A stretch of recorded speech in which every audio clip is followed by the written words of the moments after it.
It was hard to believe on a beautiful day like today that 5 years ago at this time, residents of High River were being placed under mandatory evacuation orders ahead of what would become known the 100-year flood here in southern Alberta.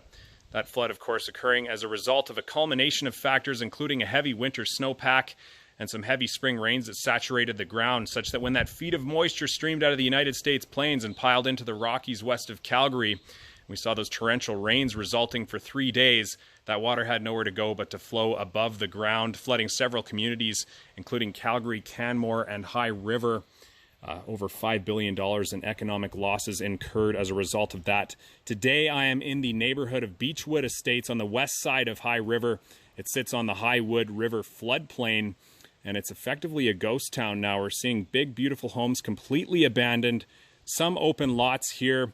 Some of these homes have been demolished and others have been placed onto blocks in preparation for relocation. It's part of the town's initiative to restore this to undeveloped land, as it does sit on a floodplain. One such home to be relocated is this one here behind me. We can see an old abandoned Adirondack chair there. Front door still open, and the mailbox and electrical box still sitting on the home.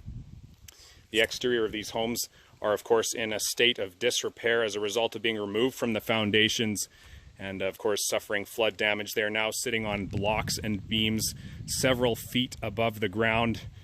Many windows broken on the outside as the homes have become victim of vandalism. Now, of course, there is a palpable sense of loneliness here in the neighborhood, as these homes were once lived in and loved by a number of people. It's fairly quiet and fairly eerie to be here.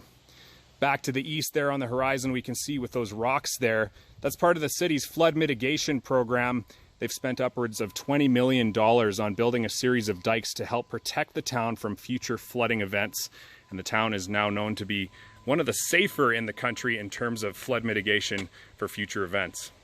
For the Weather Network, I'm Kyle Britton in High River.